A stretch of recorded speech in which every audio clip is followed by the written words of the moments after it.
Assalamualaikum warahmatullahi wabarakatuh. Waalaikumsalam warahmatullahi wabarakatuh. Selamat pagi dan salam sejahtera bagi kita semua.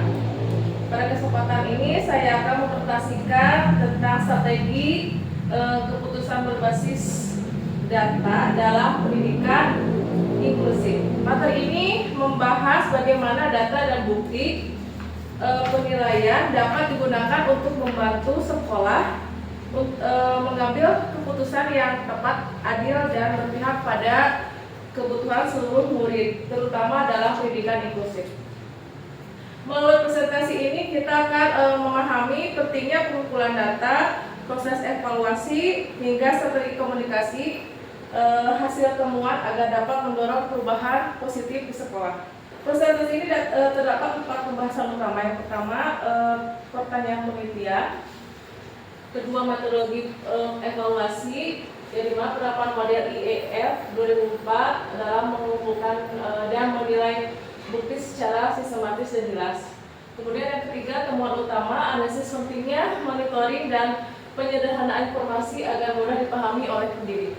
Yang keempat, dampak praktik data mendorong perubahan berkelanjutan di kelas serta pengembangan kurikulum sekolah luas. Keempat bagian ini saling berikatan untuk menunjukkan bagaimana dan dapat membantu sekolah meningkatkan kualitas layanan pendidikan inklusif. Nah, kemudian pada bagian ini penelitian adalah bagaimana data lokal penelitian dan bukti penelitian dapat diintegrasikan untuk memantau efektivitas IFSP dan PPI dan IJP.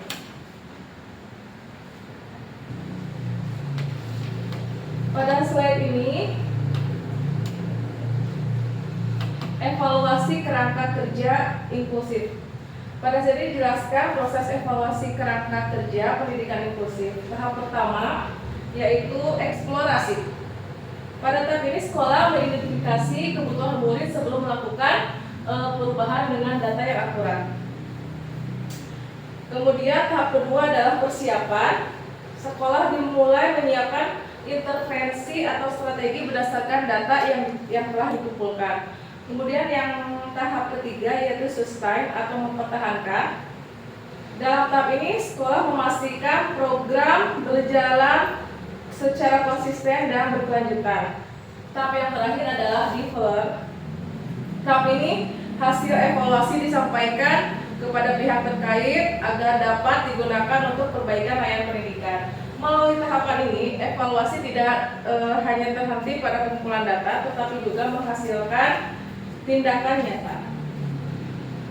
Nah, di slide 5 ini menjelaskan proses pemantauan dalam pendidikan inklusif. Langkah pertama adalah mengidentifikasi keberhasilan seperti peningkatan partisipasi murid dan hasil belajar. Langkah kedua, pengumpulan data, yaitu menggunakan data menjadi bukti langsung dari interaksi di kelas dan pencapaian fungsional murid.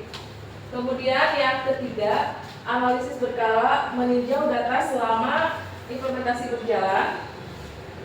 Nah, langkah ini sekolah perlu melakukan evaluasi rutin untuk menemukan potensi dan hambatan yang terjadi. Langkah keempat, hasil analisis digunakan untuk memperbaiki strategi pembelajaran sesuai kebutuhan murid.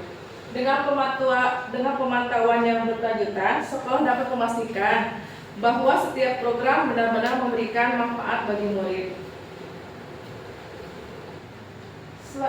Kemudian temuan utama, berdasarkan hasil evaluasi terdapat beberapa temuan utama. Yang pertama,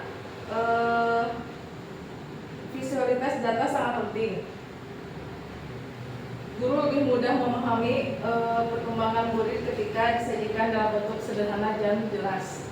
Kemudian pengolahan data, yang kedua, pengolahan data dilakukan secara sederhana.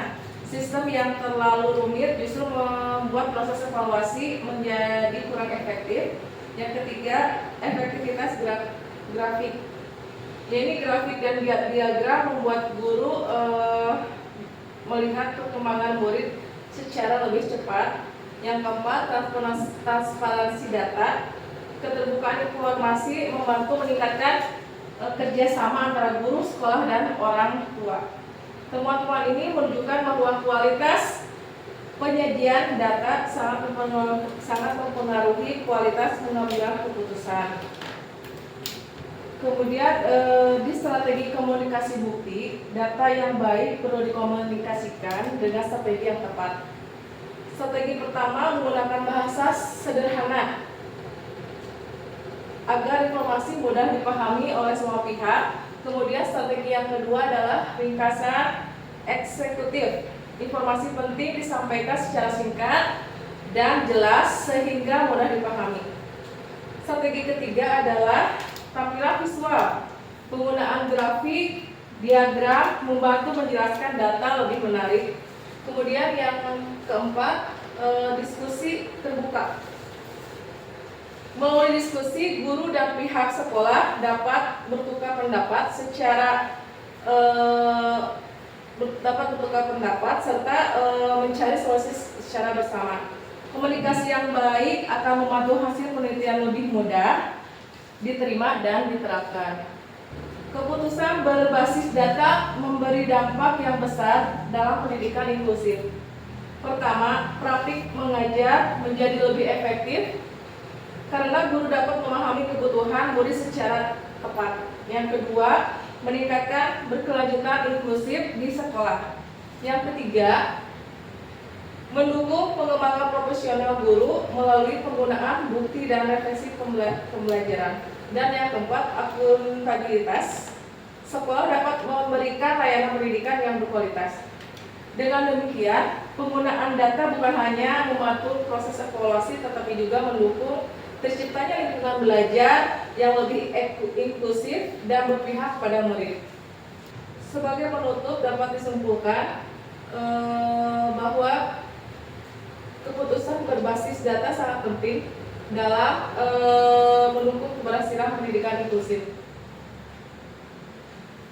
Melalui pengumpulan data, evaluasi, visualisasi, dan komunikasi yang tepat, sekolah dapat mengambil keputusan lebih efektif untuk memenuhi kebutuhan seluruh murid.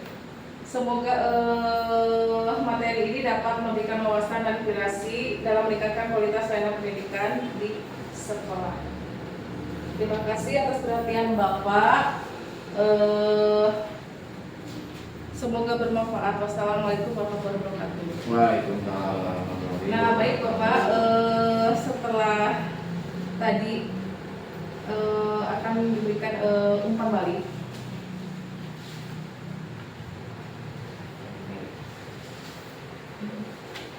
Tolong ditulis, dijawab. Ya.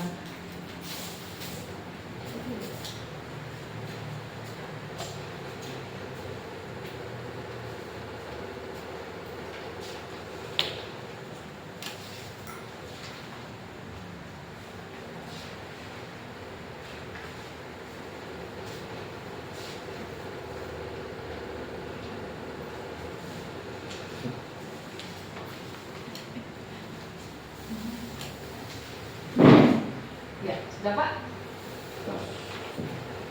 Sudah, Pak Ibu. Terima kasih ya. Saya bacakan kembali penilaian presentasi dari Bapak berdua ya.